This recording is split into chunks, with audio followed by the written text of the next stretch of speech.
জীবনের সবথেকে বড় রাত পার করলাম আজকে। আপনার হচ্ছে কারণ হচ্ছে আজকে আমি ডাকাতের সম্মুখীন হয়েছিলাম। ডাকাত সেই রকমের ডাকাত আর কি। যাই হোক, এই আপনাদের বর্ণনাটা বলি। আমি গত রাত 9টার সময় এই মারাংতং পাহাড়ে আসি, যেটা হচ্ছে আলীকদমে। তো মারাংতং পাহাড়ে এসে আমার আগে থেকেই বুক করা ছিল এখানে। তো এখানে আসছি। এটা হচ্ছে পাহাড় থেকেও আরও প্রায় 15 মিনিট হেঁটে আসতে হয়, যেটা মূল স্পট। ওখান থেকে আরও 15 মিনিটের মতো হেঁটে আসলে এইটা মানে আমি যেখানে আছি এখানে। তো এখানে হচ্ছে আমি একাই ট্যুরিস্ট হিসাবে ছিলাম, আর কোনো ট্যুরিস্ট নেই। আমরা তো আমি আসলে তাঁবুতে থাকতে চাইছিলাম, তো ওরা হচ্ছে একটা কটেজ দিয়ে দিছে আমাকে, মানে একটা জুম ঘর দিয়ে দিছে। তো তারপরেও আমি জুম ঘরে না থেকে এই যে এখানে ছিলাম। হ্যাঁ, মানে রাতের বেলা এত সুন্দর জ্যোৎস্না ছিল আকাশে। আর এই সামনেটা হচ্ছে মাতামুহুরী নদী দেখা যায়, এই যে এই পাশটায় মাতামুহুরী নদী দেখা যায়। তো এখান থেকে ভিউটা অনেক সুন্দর ছিল, এই জন্য আমি এখানে শুয়েছিলাম। তো আমি ঘুমাইছি হয়তো রাত 11টার পরে, মানে 11:30 বা 12টার দিকে ঘুমাইছি। ঠিক রাত 1টার সময় ঘুম ভাঙছে। ঘুম ভাঙে আমি শুধু চোখটা খুলে দেখি যে দুইটা AK-47 মতো মানে বন্দুক ছিল। আমি আসলে সঠিক বলতে পারবো না যে কি বন্দুক ছিল ওটা। দুইজন একদম বরাবর আমার বুক বরাবর ধরে আছে। আর একজনের কাছে হাসা ছিল, বেশ হাসা বলতে ওই যে আপনার পাহাড়ি যেরকম আর কি থাকে ওই রকম হাসা ছিল। তো ওরা হচ্ছে, উনি ওই ভদ্রলোক আমার কাছে ছিল না, একটু দূরে ছিল, এই যে এই সিঁড়িতে ছিল উনি। আর আরেকটা লোক ছিল যে এই যে এখানে দাঁড়ানো ছিল, একজন যার হাতে কোনো অস্ত্র এরকম কিছু ছিল না। তো পরে আমি তো মানে হঠাৎ ঘুম ভেঙে যদি দেখি যে সামনে এরকম বন্দুক নিয়ে দাঁড়ায় আছে, তো আমার সিচুয়েশনটা তো বুঝতে পারতেছেন। পরে আমি তো মানে ভাই ভাই বলে একটু চিল্লাই উঠছি। তো চিল্লাই ওঠার সাথে সাথে ওনারা এরকম একদম চুপ, মানে সবার আর কি বক্তব্য এরকম ছিল, ওই যে যারা বন্দুক ধরেছিল বলতেছে কথা বললেই গুলি মেরে দেবো এরকম আর কি। তো পরে আমি তো ভয় পাইছি, অনেক অনেক ভয় পাইছি। সাথে সাথে আমিও মুখে আঙ্গুল দিছি, এই যে এরকম করে আঙ্গুল দিয়েছিলাম যে আমি কোনো কথা বলবো না। পরে যে ভদ্রলোকের কাছে ছিল না আর কি, কোনো অস্ত্র ছিল না, উনি বলতেছে যে আপনার সাথে 2 মিনিট কথা বলবো। 2 মিনিট কথা বলবো বলে আমাকে জিজ্ঞাসা করতেছে যে কখন আসছি, কোথায় থেকে আসছি, কবে বুকিং করছি, কখন বুকিং করছি, এই সেই। তারপরে আমাকে বলতেছে যে আপনার কাছে আমাদের কাছে তথ্য আছে, আপনার কাছে অস্ত্র আছে। তো আমি বলছি না, এরকম কোনো কিছু না। তারপরে হচ্ছে ওনারা সার্চ করলো, সার্চ করে আমার মোবাইল পাইছে একটা। তো মোবাইলটা আনলক করে বিকাশ ছিল, বিকাশের ব্যালেন্স চেক করলো। তো বিকাশের ব্যালেন্স চেক করার পরে ফোন নিছে, তারপর হচ্ছে মানিব্যাগ, পকেটে হাতায় মানিব্যাগ নিছে, এনআইডি কার্ড চেক করছে। তো এনআইডি কার্ড চেক করার সময় অকিটকি ছিল ওনার কাছে। অকিটকিতে আরেকজন আবার ওনাকে একটা মানে ওনাকে বলতেছে যে যে গান হাতে ছিল তাদের একজনকে পিছনে যেতে, মানে আমাদের যে আমাকে যে প্রোটেক্ট করার জন্য দুইজন ছিল। একজন ছিল ওই যে ওই ওই রুমে ছিল একজন, আর একজন ওই পাশে একটা রিসোর্ট আছে, সরি রেস্টুরেন্ট আছে, রেস্টুরেন্টে ছিল। পরে একজন এই রেস্টুরেন্টে গেছে, আর আমার এখানে ছিল ওরা দুজন। তারপরে হচ্ছে আমার কাছ থেকে তো মোবাইল টোবাইল এগুলো সব নিল, নেওয়ার পরে আমাকে বলতেছে যে সকালের মধ্যে আপনাকে এগুলা দিয়ে দিবে আপনার রিসোর্ট মালিক। তো এইটা বলার পরে এখান থেকে বের হয়ে ঠিক ওই যে ওনার কাছে গেছে, ওই পাশে যে মানে ওই যে ওই ওই ওই রুমে ছিল আর কি। হ্যাঁ, ম্যানেজার, ওনার কাছে গেছে। তখন আমাকে এখান থেকে ভিতরে পাঠিয়ে দিল যে আপনি ভিতরে যান, বাইরে থাকবেন না। তো আমি ভিতরে চলে গেছি, আমি কোনো কথা বলি নাই। আমার তো জীবন বাঁচলে মানে বিশাল কিছু। পরে আমি শুধু রিকোয়েস্ট করছিলাম, মানি ব্যাগের মধ্যে বাইকের পেপার ছিল, আমার বাইকের পেপার এবং আমার ফ্রেন্ডের বাইকের পেপার। তো দুইটা পেপারই আমার মানি ব্যাগে ছিল। তারপরে এনআইডি কার্ড ছিল, ড্রাইভিং লাইসেন্স ছিল। ড্রাইভিং লাইসেন্স সমস্যা না, আমার ড্রাইভিং লাইসেন্স। তো পরে হচ্ছে ওরা কিছু দেয় নাই, বলতেছে যে আপনি সমস্যা নাই, চিন্তা করবেন না, আপনি সব কিছুই পাবেন। তো এটা বলে আমি তখন আর কথা বাড়াই নাই, কারণ জীবন থাকলে, জীবন বাঁচলে সব পাবো, এটা বিশ্বাস ছিল। তো পরে ওনার ওখানে গেছে, ওনার ওখান থেকে আবার একটু পরে আমার কাছে আসছে। আমার কাছে আসার পরে আমার কাছ থেকে হচ্ছে বিকাশের পিন নিছে, বলতেছে যে বিকাশের পিন বলেন, লিখে দেন, পিনটা লিখে দেন। তো আমার কাছে তো কলম নেই। তো আমি বললাম যে ভাই আমার কাছে তো কলম নেই, আপনি হচ্ছে পরে আমি বললাম ওনাকে, উনি ওখানে ট্রাই করছে আমার সামনে যে বিকাশে ঢুকতেছে কিনা এটাও চেক করছে। চেক করার পরে উনি এখান থেকে চলে গেল। চলে যাওয়ার পরে তখন বাজে রাত 1:05 ঘটনা আর কি, 1:05 থেকে 1:20 পর্যন্ত এরকম আর কি, 15 মিনিটের মতো ঘটনাটা ঘটছে। দেন হচ্ছে আমি তো এখানে একা, আমার তো মানে আত্মায় কোনো পানি নেই আর কি, এরকম ব্যাপার ছিল।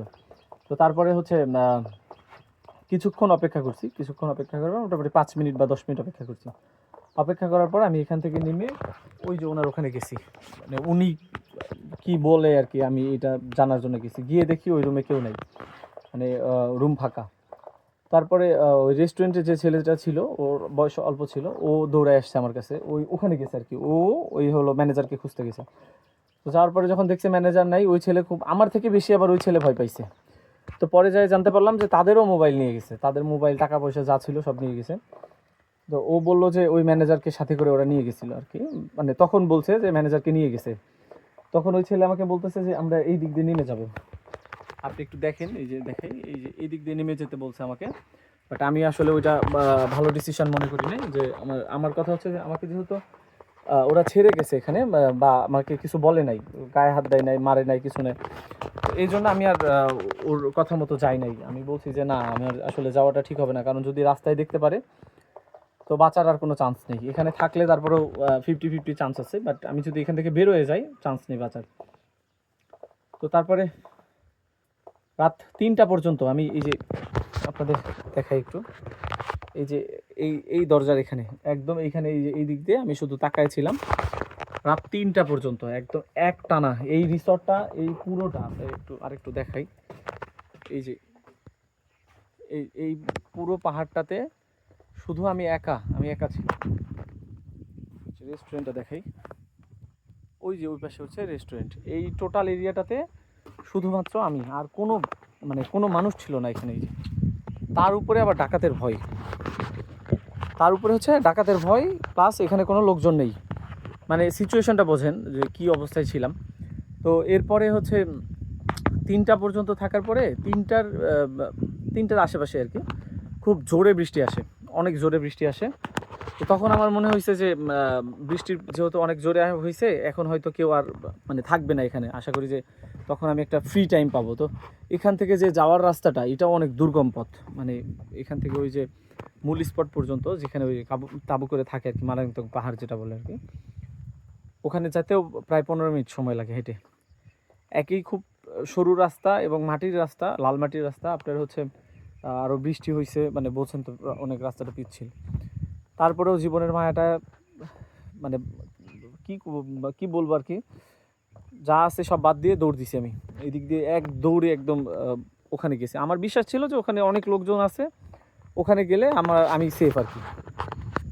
তো ওখানে গেছি, ওখানে যাওয়ার পরে দেখলাম তাঁবুতে লোকজন আছে। তাঁবুতে আমি না গিয়ে ওখানে একটা পড হাউস আছে, পড হাউসে লাইট জ্বলা ছিল, কথাবার্তা বলতেছে। পরে ওখানে গেছি, গিয়ে দেখি এক রুমের ভিতরে প্রায় 17 জনের মতো ছিল, 17 জনের মতোই ছিল আর কি। হ্যাঁ, বললো এরকমই।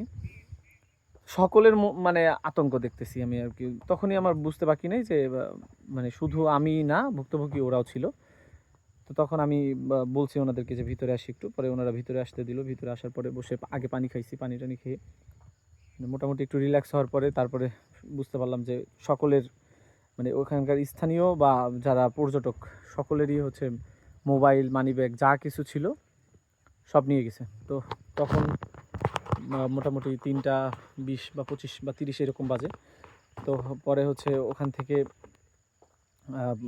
পুলিশে কল দেওয়া হয়েছে। পুলিশ পরে আপনার হচ্ছে ভোর 5টা 5:30টার দিকে পুলিশ আসছে। তার আগে যেহেতু অনেক পাহাড়ি রাস্তা, এখানে পুলিশ আর্মি সকলেই ভয় পায়, এখানে আসলে ওদের সাথে সকলেই ভয় পায়। তো আমরা তারপরে পুলিশ আসার পরে বের হয়েছি রুম থেকে। আর এই 5টা পর্যন্ত রুমে ওখানেও সকলেই খুবই ভয়ে ছিল। ইভেন হচ্ছে ভয় পাওয়ার বেশি কারণ হচ্ছে আমাদের রুমের পাশে আবার বন্দুক থেকে গুলি মারছে, মানে গুলি ফুটায় আর কি, যেটা বলছে আর কি, গুলি ফুটাইলো। তো তখন একদম সবাই মানে নিঃশ্বাস যে নিবে এই শব্দটাও যেন না হয়, এইরকম আতঙ্কে ছিল। আর ভিডিও করার মতো সিচুয়েশন ছিল না, নাহলে আমি আর কি আরও ভালো করে দেখাইতে পারতাম। আর এই ফোনটা, যে ফোন থেকে ভিডিও করতেছি, এই ফোনটাই শুধু বেঁচে গেছে, কারণ আমি ঘুমানোর সময় এই ফোনটা আলাদা একটু রাখছিলাম। আর ওরা এরকম ধারণা করে নাই যে আমার কাছে 2টা ফোন থাকতে পারে, যার কারণে আমার এই একটা ফোন শুধু বেঁচে গেছে। এই মুহূর্তে শুধু ফোনটা আছে, আর কিচ্ছু আমার কাছে নেই। মানিব্যাগ টানিব্যাগ যা ছিল, টাকা পয়সা, শুধু আমি না, এখানে প্রায় আনুমানিক 25 জনের মতো পর্যটক হবে। এই 25 জনই নিঃস্ব, মানে কারো অনেকেই, মানে আমার তো তারপরেও আমি মানে স্বাভাবিক আছি, অনেকেই একটু একদম ভেঙে পড়ছে, একজনকে মারধর করছে। তারপরে মানে এরকম বেশ কয়েকজন আছে যে আহত হয়েছে, বেশ কয়েকজন আছে যারা মানে বাবার টাকায় চলে, এইরকম থাকে না যে ইনকাম করতে পারে না, বাবা মা টাকা দেয়, ওই টাকা দিয়ে চলতেছে। বাট খুব ডেঞ্জারাস ছিল আর কি আজকের রাতটা। রাত 1টা থেকে এখন পর্যন্ত জেগে আছি। আসলে শেষ কথা এটাই বলবো, আমার পোকা অনেক বেশি।